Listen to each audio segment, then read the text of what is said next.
January, September. That's what he thinks. Yeah, no, that's great. No, that's awesome. I mean, I think that's a good start. I just think that I don't know how they're gonna. Yes. That's how they're gonna do it. And this is going for. Yeah, I think Tom Glasson said that this was, he thought January. But that means it's out of date if it's January. Yeah, this is more current. Oh, no problem. So I asked Nick for the citation. Okay, he already got it. I'm with you. You're right, because we don't want to go late. We want to go late. It's what my source said, that what they do is they look at an 8-year timeline. It's crazy because it doesn't help you here and now today, right? And they never play catch up. No, they never do. That might be how they got. Yeah, but that's for the that's for the property taxes. So just mean we agree to that. Which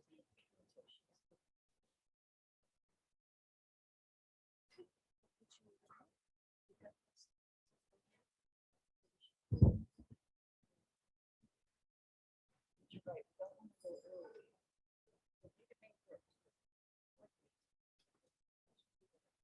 Well, especially because you start. Yeah. Yes. Yeah. We don't have June numbers. We don't have June numbers. Sorry, I'm feeling crazy. No, it's spot on.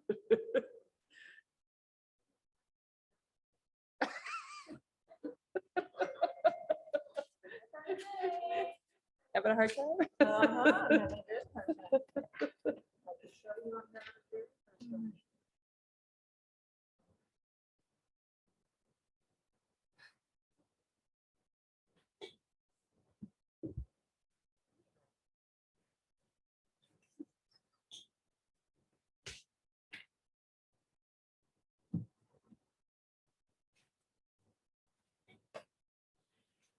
Good morning. I'm going to call to order this meeting of the Monroe County Board of Commissioners. It's Wednesday, July 6th, and we will begin with our public statement read by Commissioner Githens, please. Good morning. We, the Monroe County Board of Commissioners, renew our commitment to welcome and protect the rights of all people, regardless of age, race, color, creed, disability, sexual orientation, gender identity, marital status, economic status, and national origin. And we affirm the right of every person to live peacefully and without fear, and we will fight and resist at every step discrimination and harmful policies, whatever their source. We also stand in support of our county public school systems, both RBB and MCCSC. Right, thank you so much. With that, we will move on to department updates. We have Ms. Kelly joining us from the Health Department. Good morning. Good morning. Thank you. So just a few updates this morning. Our CDC community level moved to medium last Thursday. We've not seen a big change in our local numbers, but transmission levels remain elevated. Our hospital numbers remain steady. Deaths so far remain low. There are a growing number of Indiana counties in medium and red community levels. The public health clinic has vaccines available for all eligible ages. Appointment information is included in the state vaccine site map. Appointments may be made by calling 812-353-3244. Our public health clinic vaccinates for all eligible ages. Home tests are still available for those who need them. You can come to the health department and get 2 per person. And our public health clinic also has them available. Great. Thank you so much. Comments, questions, Commissioner Githens? I actually stopped at the health department this morning and picked up 2. This is what you can get if you get over there. Very good. Thank you. Commissioner Jones? No, I don't. Thank you. All right, and I don't either. Do we also have, and thank you for your report, do we also have an update on the Community Health Assessment, Community Health Improvement Project? Good morning, Commissioners. Yes, we do. And thank you so much for letting us share this with you today. So I'm Kathy Hewitt, and I'm the Population Health and Outreach Manager with the Monroe County Public Health Department. And we also have Melanie Veslage with us here as well. And we are going to provide you today with a brief overview of the recent Monroe County Community Health Assessment and the top health priorities that came from that process. We'll also explain how the community will work together in action teams to co-create the upcoming 2022 Community Health Improvement Plan. And finally, we hope to encourage those of you that have an interest in improving the health in the community to join an action team during the CHIP kickoff extravaganza on July 14th at the Fountain Square Ballroom from 12 to 1 with a half hour afterwards for networking. Thank you. Can you advance to the next slide? Great, thank you so much. This is just an image of some of our public health partners. The Community Health, or Monroe County Community Health Assessment has been a collaborative effort between the Monroe County Health Department, the City of Bloomington Parks and Recreation, IU Health Bloomington Hospital, and Community Voices for Health in Monroe County and HealthNet. Next slide, please. So what is a community health assessment? A community health assessment is a systematic process involving the community to identify, analyze, and prioritize issues that affect community health. So over the past couple of years, the partners for the community health assessment have gathered health data and perspectives of hundreds of community members to better understand local health conditions and priority issues. So this assessment will serve as a guiding document for the Community Health Improvement Plan that we will soon begin developing. Next slide, please. So the community health assessment has involved a significant amount of planning and coordination among the partners.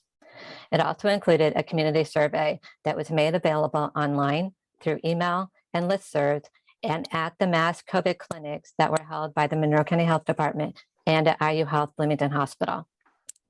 We hosted many focus groups and deliberative sessions to gain a better understanding of the health issues facing the community from all the residents.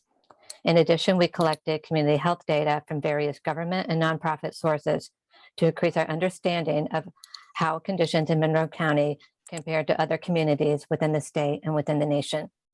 We analyzed the health data and the residents' input and determined 10 priority health issues affecting Monroe County. We held think tanks or big discussion groups in April and May to share the community health assessment information and data about the 10 priorities. And after discussion about each topic, attendees voted to select the top priorities to focus on in the Community Health Improvement Plan, or CHIP. Throughout the process, we tried to create opportunities to hear from a broad range of voices, particularly those groups who are underrepresented, and support their attendance at the events. For example, we scheduled events on different days, times, and locations to meet different needs. We offered transportation and childcare and arranged for Spanish-speaking facilitators and an ASL interpreter. We tried to listen very carefully to the community perspectives and the different stories to make sure we're accurately conveying these perspectives. And we also trained community members to serve as facilitators and note takers so they are able to help with future community conversations. Next slide, please. So as we mentioned earlier, our team identified 10 priority health issues that emerged from our research and conversations with community members. So during the think tank discussions in April and May, community members cast their votes for the issues that they thought were most important to address and narrow those priorities a bit further down. They also discussed ideas that would help Monroe County move forward with change. And so this is a list of those 10 priority health issues. Next slide, please. So at the think tank, 3 priority issues rose to the top during the day. The first was substance use and mental health, then poverty and navigating health and social services, and last is inequity, discrimination, and bias. So affordable housing, homelessness, and housing insecurity was also decided to be a top issue, but that issue is currently being addressed by the United Way of Monroe County, the Community Foundation of Bloomington, and the Monroe County's Heading Home initiative. Next slide. All right, so next steps, the formation of the CHIP groups and the action teams. So the next step in the process will be the development of these Monroe County Community Health Improvement Plans, or CHIPs. So the CHIP groups will be formed in the 3 priority areas, as Kathy identified earlier, The team members will work together to review recommendations from community members from the community health assessment, that guiding document we talked about. And they will work together to co-create goals and strategies from the ground up that are designed to move our community forward towards change. So this kickoff meeting for the CHIP action teams will be held this coming Thursday, July 14th from 12 p.m. until 1 p.m. in the Fountain Square Ballroom on Kirkwood Avenue, with a half an hour afterwards for networking. Participants are asked to attend regular meetings as scheduled by those individual CHIP teams. So if you're part of the substance use mental health team, you would attend those meetings with that particular group. And there's the thought of having a larger meeting 3 or 4 times a year with all 3 of those CHIP groups coming together. In the past, these meetings have been scheduled on a monthly basis. And if you weren't able to or aren't able to attend the kickoff meeting on Thursday in person, you can still sign up for those CHIP groups. So you can go online at the address on your screen, bit.ly/chaandchip, or email me at mveslige@co.monroe.in.us. All of this information is on the county website. We have summary information. We have previous CHA and CHIP write-ups, all sorts of stuff. So if you do have any questions, feel free to reach out. And then back to you, Kathy. Okay, we want to thank you, commissioners, again for allowing us to share the information with you. And we invite everybody to join us next Thursday on the 14th at the CHIP kickoff. So, Great, thank you so much. Comments, questions, Commissioner Githens? Well, I'd heard of an earlier run through of this at the SUDEC meeting, and I was actually surprised that substance use and mental health disorder was like at the top of the needs here. So it speaks to both the fact that we have been working on this, but the need is still very great. Commissioner Jones? Yeah, I've been aware for a while and am pleased to see that you're emphasizing the difficulty of navigating the social services system. That, I think, really keeps a lot of people who are in need of help from getting the help they needed. Yeah, it's very important. Thank you so much, both of you, for being here today and for sharing this important information. And hopefully a lot of community members will join on July 12th. Thank you for Okay. that. thank you. All right, next we have from the auditor's office, Ms. Gregory, with the Form 144s. Good morning. Good morning, commissioners. I'm here to take care of one of those annual housekeeping items. So I'm going to formally present the Form 144s to you, which is a statement of salaries and wages proposed for calendar year 2023. So short and sweet today, unless you have questions. Thank you so much. Comments, questions, Commissioner Githens? I just want to say that I was talking with economist recently who said that in the Midwest, the consumer price index from May to May is 8.8%, meaning that's how much inflation has hit here. Cost of living has risen. And it particularly hard hit, of course, is with the price of gasoline, but also housing and food has gone, cost of those have gone up significantly in our area. So I hope as we move forward that we'll remember that. Yeah. Commissioner Jones? Yeah, well, I certainly hope that inflation starts to go down, but I also hope that county salaries will be able to keep up. I think we all hope that.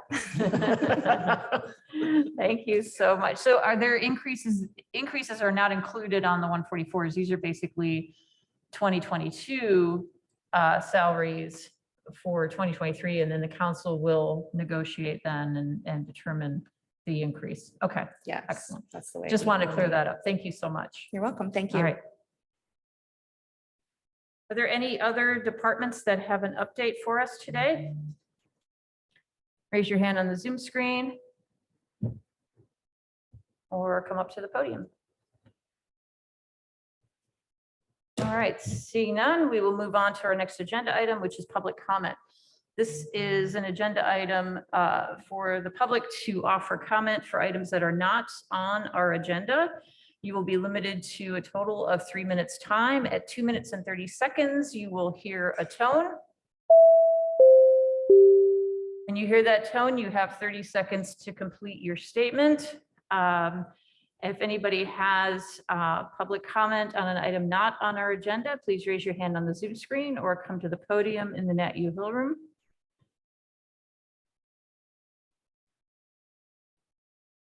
Okay. Seeing none, we will move on to our next agenda item, please. Move approval of the minutes from June 29th, 2022. Second. We have a motion and a second. Any comments, corrections, edits? All those in favor of approving the minutes for June 29th, 2022 signify by saying aye. Aye. Aye. Motion carries 3-0. Next item, please. Move approval of the claims docket, accounts payable, July 6th, 2022. Second.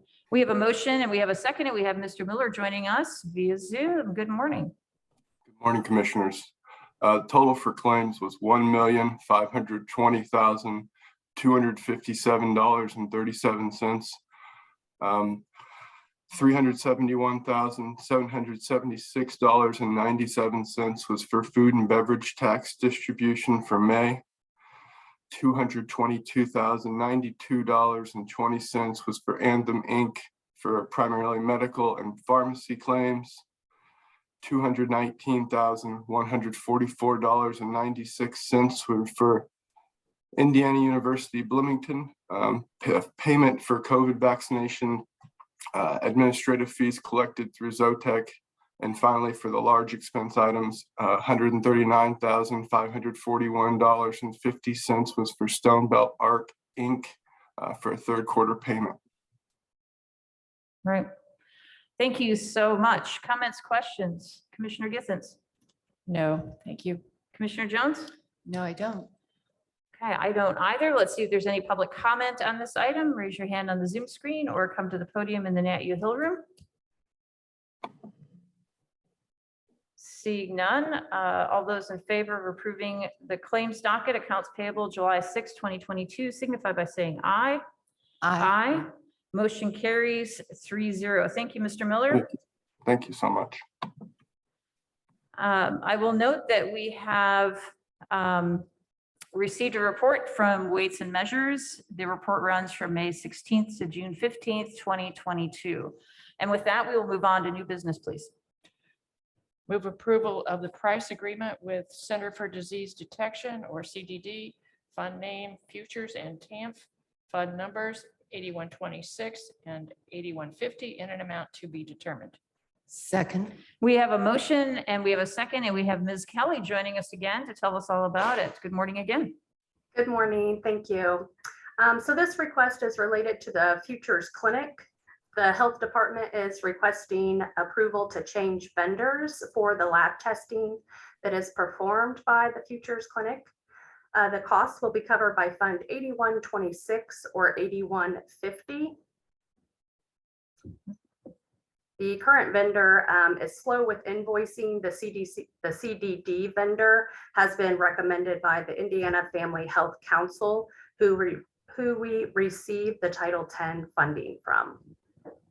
Great. Thank you so much. Comments, questions? Commissioner Githens? Oh, I'm glad that you're able to make an improvement here. Thank you. Commissioner Jones? No, I don't. Thank you. Thank you for bringing this forward. Let's see if there's any public comment on this item. Raise your hand on the Zoom screen or come to the podium in the Nat U Hill Room. Seeing none, we'll come back for a vote. All those in favor of approving the price agreement with Center for Disease Detection signify by saying aye. Aye. Motion carries 3-0. Thank you. Thank you. Next item, please. Move approval of E&B paving ESI number 6 revision and change order number 4 for Karst Farm Greenway. Fund names Next Level Trails and 2017 Geo Bond. Fund numbers 9107 and 4810 in an amount of $59,049. Second. We have a motion and a second, and we have Ms. Whitmer joining us. And the next- Excellent. Huh? This is for change order number 4, the ESI number 6. It is to deal with the railroad crossing on the Loesch Road with the Next Level Trails Grant Project. Out of the $59,049, $49,604.90 will come out of the Next Level Trails Fund 9107. The GO bond 4810 should pick up the $9,444.10. That is items that are not related to the trail and DNR will not pay for. A couple weeks ago, I told you it might be up to 50,000. Well, we're under 10,000. So I think we're doing pretty good. Right, thank you so much. Comments, questions, Commissioner Githens? I think we all look forward to the final completion of the Cars Farm. Well, Trail. with the railroad, we hope to have this done by October 1st. Excellent. Commissioner Jones? Yeah, I'm just very excited to see this approaching completion. Good work on this, and thank you to you and your staff for keeping up on this. So for a note, the Next Level Trails picks up $35,120.27, correct? That would be the grant. DNR's portion. Yeah, the grant from the DNR. Yes, Yeah, yes. okay, excellent. All right. Let's see if there's any public comment on this item. Raise your hand on the Zoom screen or come to the podium in the Nat U Hill Room. Seeing none, we'll come back for a vote. All those in favor of approving E&B paving ESI number 6 revision and change order number 4 for Cars Farm Greenway signify by saying aye. Aye. Motion carries 3-0. Thank you. Next item, please. Move approval of Fox Construction change order number 1 and number 2 for highway garage remodel, fund name 2018 GO bond, fund number 4811 in an amount of $2,389.50. Second. We have a motion and we have a second. Ms. Ridge, tell us all about it, please. Good morning. I know I brought a change order to you, I believe, 2 weeks ago, and I called it change order number 1 because that's the first one I received, but that was actually change order number 3 because I received 1 and 2 afterwards. So it's a little backwards, so I wanted to clarify that. So change order number 1 is for the additional cost for prepping the north stairway and create an opening in the south stairway wall, which is at $1,020. And change order number 2 is for the extra pole light, removal of plug molds, and addition of 3 receptacles, and then the 10% overhead profit. So the total cost of that was $1,369.50. We're still within the $20,000 contingency that was included in the contract. So it is not an increase to the overall project. Excellent. Thank you so much. Comments, questions, Commissioner Githens? No, thank you. Commissioner Jones? No, I don't. I don't have any questions either. It's getting close to time. It's exciting, so. Absolutely. Carpet is supposed to be in next week, and then furniture, the August 1st is the start date for installation. Excellent. Let's see if there's any public comment on this item. Raise your hand on the Zoom screen or come to the podium in the Nat U Hill Room. Seeing none, we'll come back for a vote. All those in favor of approving Fox Construction change orders number 1 and 2 for highway garage remodel signify by saying aye. Aye. Motion carries 3-0. We don't have any appointments today. I do have a couple of quick announcements. Just a reminder, we are looking for applicants for boards and commissions, including the Board of Zoning Appeals, the Plan Commission, Economic Development Commission, and Redevelopment Commission. Please go to co.monroe.in.us and search for the application for boards and commissions. And please apply soon. A huge thank you to everyone involved with the Alexander Memorial rededication on Monday. It was a hot day, but a beautiful day. The rain held off, which was nice. But we do want to send out a special thanks to all of the donors and a special thanks to Ms. Elfman and Ms. Reed for providing their insight on the restoration. And our Alexander Memorial Restoration Committee, which has worked hard for years to bring us to this point. But a very special thank you to Ms. Purdy and Mr. Crone, who both worked exceptionally hard on making sure we had a great event and everything went well. So thank you to everyone for that. Blood drives coming up, July 14th, 10 to 3, July 15th, 1 to 6. Those are at Ivy Tech. Please go to redcross.org and make your appointment. You can also go to co.monroe.in.us and sign up for the county alert system to be aware of any upcoming weather emergencies or emergencies regarding roads or health. Just go click on the megaphone in the center of the homepage. Just a reminder as well, we hold office hours 6 times a month. These are private, unrecorded conversations between members of the community and members of the Board of Commissioners. It's on, our appointments are on the county calendar, which is on our homepage at the bottom, co.monroe.in.us.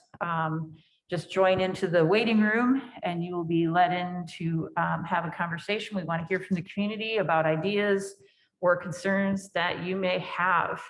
And we look forward to that. Anything else? Well, I also want to thank Alex Griffith, Jerry Appleberry, and Aaron Steele for their assistance with everything that happened this past Monday with the rededication of the Alexander Memorial, but it would not have come off without the leadership and the effort put forth by you, Commissioner Thomas. It was astounding to watch the whole thing, and it was very, very well done. Yeah. That people came up afterwards and they were just, well, people were in tears, some of them, but Yeah. also very grateful for what had happened. I want to remind people too that the next Hoosier Hills Food Bank Fresh Food Friday is Friday, July 22nd. That's from 10 until 2 at 2333 West Industrial Park Drive. And also Pantry 279 reports that they are almost at record high distributions again. And so for people that need the food, you can go there once a week to pick up things. Pantry 279 is at 501 East Temperance Street out in Ellettsville. They're open Monday, Tuesday, and Wednesday from 3 to 6 and Saturday from 1 to 4. They're also doing a children's summer food program, which is amazing. I just can't believe everything Cindy Chavez and her volunteers do for our community. But you can find out more about the children's food pantry or the children's summer food program at their website, which is pantry279.org. And finally, I just want to remind everybody about the Community Health Improvement Program over at Fountain Square Mall on Thursday, July the 14th from noon until 1. Great. Sorry, Thank I you. got carried away there. No, that's good. I appreciate it. Anything to add, Commissioner Jones? I'd just like to add my thanks to everyone who made the Monday program so very successful. And I apologize that I couldn't be there. I was out of town and was sorry to have missed it. Yeah, we missed you. And the event is on CATS and the video should be available on our Facebook page, but also I'd like it to be on the video that Lambert produced. Maybe we could put it on our homepage for a few weeks or something. That would be really nice because they did a really great job on the video. It explains the history and the renovation. So it's really good video that he made. All right, we do have a work session agenda item. It is 10:30 now. Can we come back at 10:45 for that? Is that okay? Excellent. So we are going to adjourn our regular session and come back at 10:45. Thank you.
Good morning. I'm going to call to order this work session, July 6, 2022.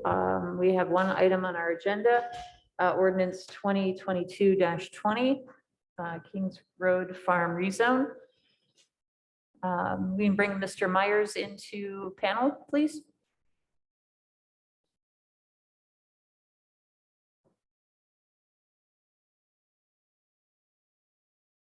Here he is. Thank you.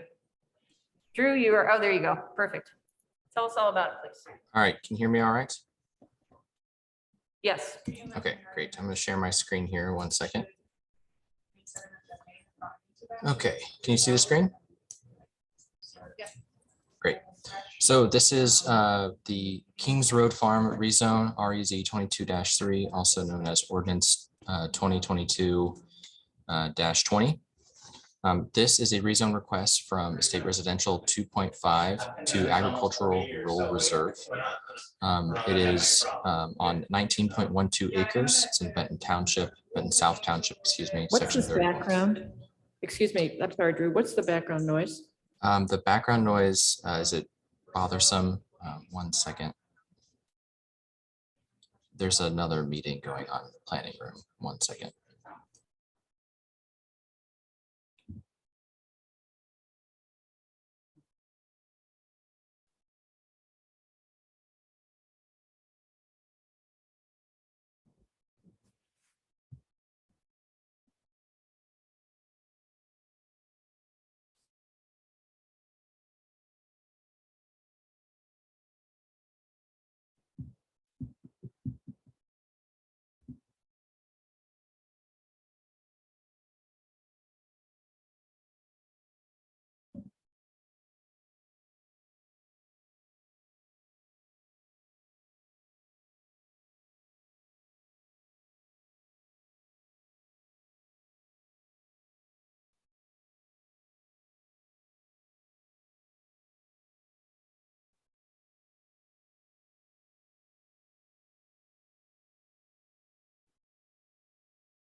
Drew has let us know that it's going to be a moment and he'll be back. Oh, there he is.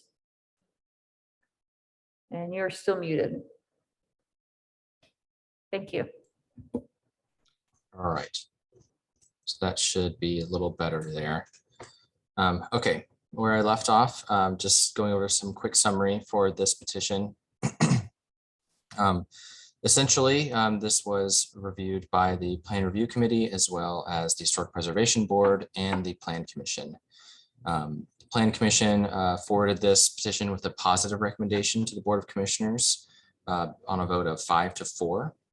There was a condition that was crafted by planning staff as well as the Historic Preservation Board, and that condition reads: the petitioner submit a written commitment that the property owner submit an application for the historic preservation overlay within 2 years for the rezone approval.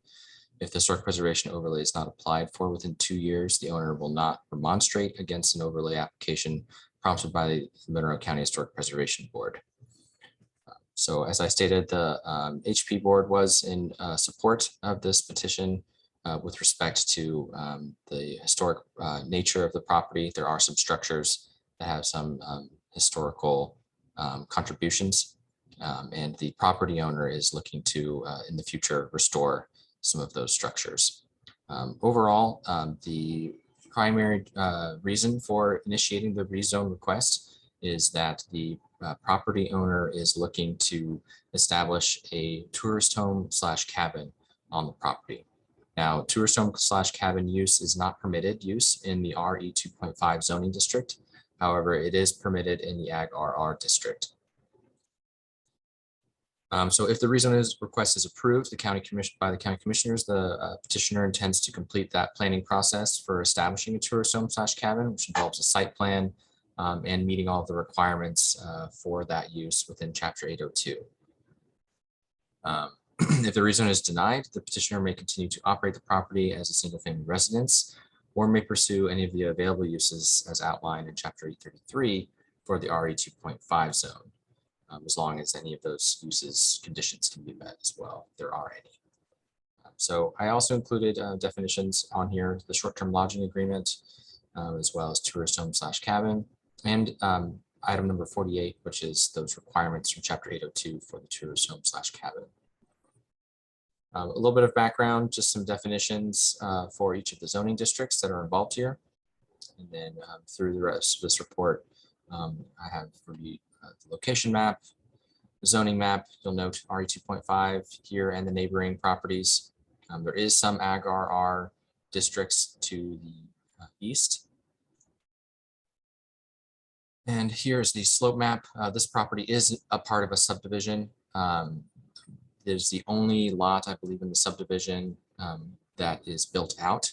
The neighborhood has multiple properties with homes, but this specific property and its related platted lots are part of a subdivision plat itself that continue north, but the remainder of those lots are still yet to be built out. They are all also owned by the current owner of this property here. This area you see in the slope map area, that's all red where there's a ravine that comes through. Most of this area is actually in a conservation easement that extends south. So most of the buildable area is over here. Of course, in the blue, that is the 12%, which is definitely capable of receiving building permits if all of their conditions can be met. So the rest of this report has some aerial imagery here of the site. If you have any questions about it, any of it, we can stop and look. This is the farmhouse that they will be using for the tourist home / cabin. And then there's a couple barn structures that are back here. The petitioner does not let anyone in the barns at the time or at the current moment. They do have a long-term, or have had a long-term renter at the property before, but they're worried about the integrity of the structures. So they don't let any members of the public or tenants in these structures. More pictures through the report here. I will have a full-fledged PowerPoint for the regular session. So this is primarily just to answer any questions or gather questions from you if you have any. The comprehensive plan has it designated as Nakua rural transition, excuse me. And there's some discussion here about what that means in this area of the report. Findings of fact as well included in here for the rezone request. And then we have the petitioner's letter to the Plan Commission, some other items, exhibits that are relevant for the request. I also included some use tables here comparing the uses between the RE 2.5 zone and the agricultural reserve zone. The stars indicate that the use is shared between the chapters, or it's very similar to a use in each chapter. And as you'll note, the agricultural reserve zone has a lot more uses available, many of them primarily agricultural in nature. We can come back to any of those if you wish. So I'm going to keep scrolling. This is the letters of support. We did have some letters of support from members of the public and colleagues of the petitioner. And then we had some letters of opposition submitted by neighbors and other members of the public. You'll note that there's one primary letter of opposition. You keep scrolling here, and that is signed by many members or neighbors in the area. We've had a lot of turnout for public comment with respect to the Plan Commission meetings. So there's been a lot of dialogue between the committee boards, planning staff, petitioner, and neighbors and colleagues regarding this petition and its suitability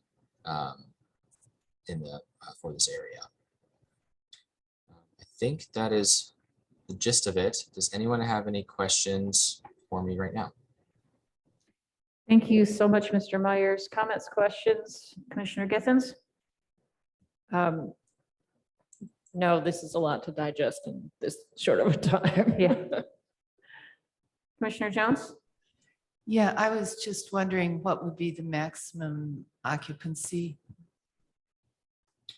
That's a good question. I believe that we do have a maximum occupancy for tourist homes / cabins. No more than 2 guests per guest room is one of them. And I believe that the petitioner has also stated that they will not be having any sort of party type of renting, that they'll be vetting guests to make sure that they're not looking to establish some sort of party or have a large gathering. I think they may have even stated that a limit to 6 guests can stay. But that's a good question specifically for the property owner as well. Thank you. Great, thank you so much. We can also forward questions to Mr. Myers via email. It sounds like we probably don't want to hear this next week. Is that a good assumption? Please. Okay. We are not meeting on the 20th of July, so that leaves July 27th. Does that work for you, Mr. Myers?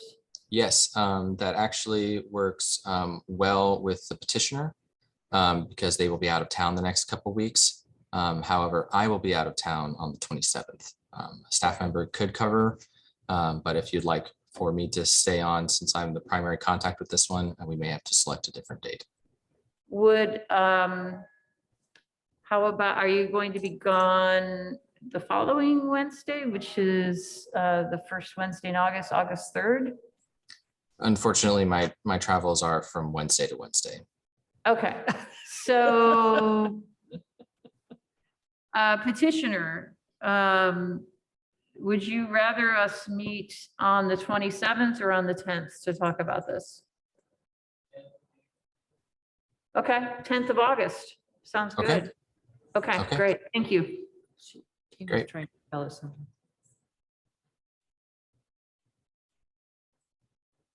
You talking to me? We changed it. Don't worry about it. So the 10th of August, does that work for you, Mr. Myers? Yes, that works for me. Okay. Okay, great. All right, good. All right, thank you so much. If we have questions, we'll send them to you via email in the interim, and we'll send them to you before the 27th. Okay, sounds great. Thank you. Thank you. Till the 10th, Okay, okay. yes. All right. Does any other department have anything for our work session? Okay, great. Looks like we are adjourned. Thank you, everyone. Thank you, petitioner. Dr. Voorhees, thank you.